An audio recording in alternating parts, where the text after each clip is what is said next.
So we're going to continue on here for some special relativity stuff. The last video we did time dilation, where we figured out that time slowed down for people that moved really fast near the speed of light. And in this video what we're going to do is length contraction. What we're going to find is that the Lorentz equations, the Lorentz transformations, predict that when something is moving really fast, its length will be contracted. And so what I mean by that is if, for example, we had a meter stick here, and in its own reference frame, when you're looking at it and it's not moving relative to you, it has a certain length to it. But if it begins moving relative to you, depending on how fast it's going, this 1 meter will get squished and it will appear to be shorter than the regular meter stick. So if you had a meter stick and you had somebody else take a meter stick and go flying past you real fast and you held them up right as they passed, they wouldn't be the same length anymore. Okay, so let's take a look at this and let's look at, let's say this is our coordinates, because we can measure the length of something by looking at its first coordinate and the coordinate of its beginning and the coordinate of its end. That's velocity.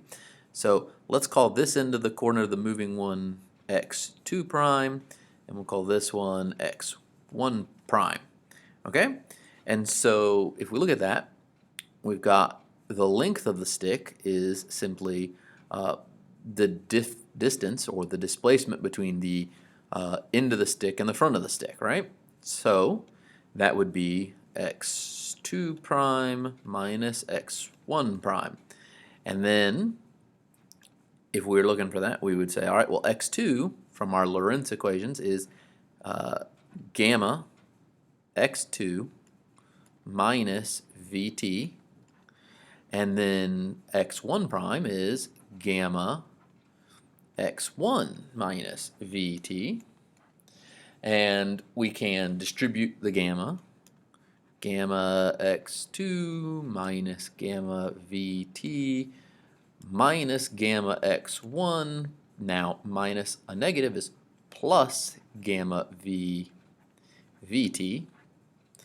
and then we have gamma vt negative and a gamma vt positive. I'm not sure why I put the closing parentheses on there.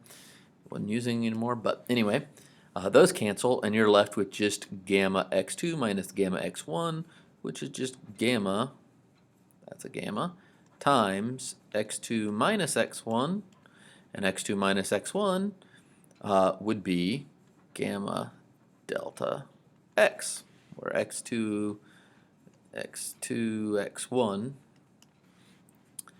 right, the coordinates of it, what its length would be in the stationary versus this. So this is very similar to our time dilation equation, very similar in form. And we can define a couple things. So one, like with time, we had proper time and dilated time. Well, we can have a proper length.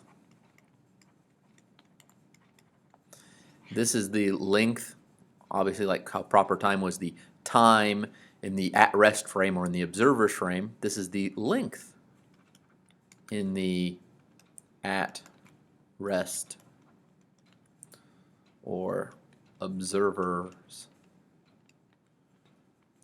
frame. So if you have the length of this object while you are moving with it, while it's moving with you, while you are stationary relative to each other, that would be the proper length. If you then took it and started it moving relative to you, so you had your buddy grab it and go grab that same meter stick after you measured its length and or whatever object it is, and you had him take it and then run past you really fast near the speed of light, and then as you watched it go by, what you would have is the contracted length.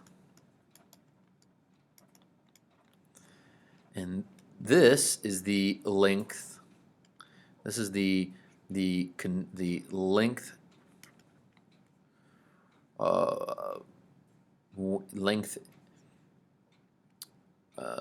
length while object is moving relative to you. moving relative to the observer. So when I say observer, when I say moving relative, you always mean the observer.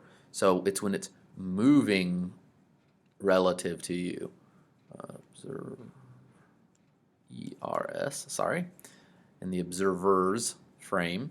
So that's proper length and contracted length. This is what it is if it's not moving relative to you. This is its length if it is moving relative to the observer. Oh, and another way you can write this, sorry, delta x is just L prime, it's just the length of it, and gamma L. So I don't care. I don't know which way you're going to see it more often, but they mean the same thing. Sorry about that. So that's the contracted length and the proper length.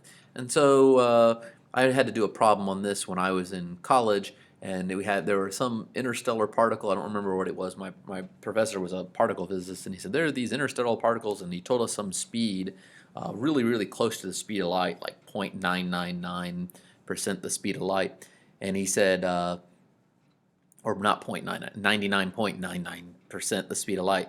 And he said, how wide would the universe, or not the universe, our galaxy, which is 100,000 light years across, how wide would it appear to be for this particle if you were moving along with it? And the answer was something like it was only like 5 miles wide instead of 100,000 light years.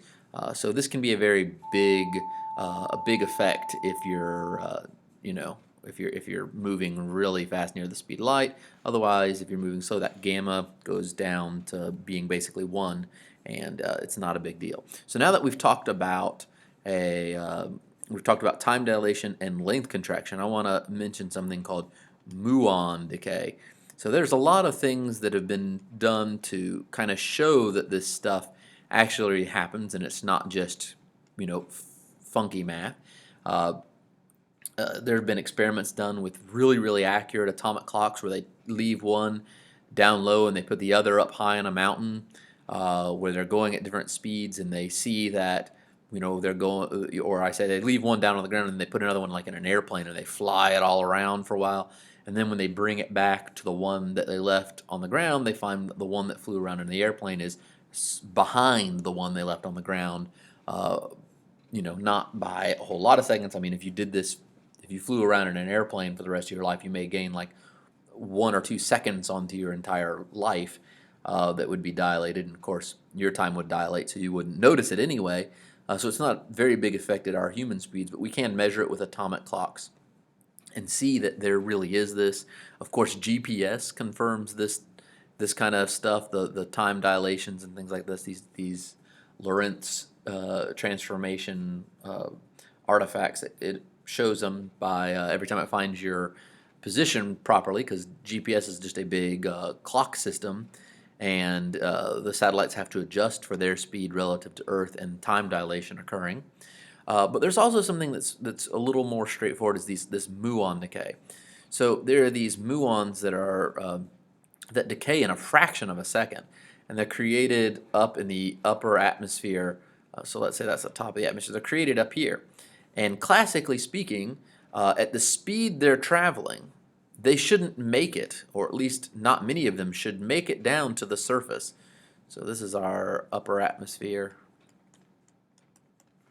and this is the surface of Earth. They shouldn't make it, because the time that it would take them at their speed to reach the surface of Earth is too long, and they would decay in that amount of time. But it turns out, if you go outside and you have a little detector, you can actually detect something at something like 70 or 80% of the ones that are created in the atmosphere are still around by the time they reach the surface. So, classically speaking, this doesn't make any sense. But if we take into account this time dilation and this length contraction, well, for us, looking at it, we can say that, well, their time dilates. So even though from our perspective it takes them many times the amount of time, the length of time of their half-life to reach the surface, from their perspective of how fast they're going, it is actually less than a half-life for them, and so from our perspective we say, all right, they make it. For their perspective, if you want to think it from their perspective, they think, all right, I'm not moving, but when they look at the atmosphere, this length of the atmosphere is contracted, and so yes, to their own perspective, their half-life is exactly the same, but the distance they're traveling through the atmosphere is a lot smaller than what it would be. So from our perspective, it's time dilation that allows them to make it. From their perspective, length contraction allows them to make it to the surface. Now, in your book, there's a nice little thing where they actually work this out and show you the math behind it, so I'm not going to redo that for you, so feel free to go take a look at it. And look at any other examples you can find. You can Google up some of this kind of stuff. And there's a lot of evidence. I would say that this stuff is probably the most well-tested of any of the scientific theories that I at least know of. And every time you use GPS, it is a nice, good confirmation of this. So, feel free to take a look at that stuff and do some practice problems on this and get yourself comfortable with it. And yeah, that's it for this one.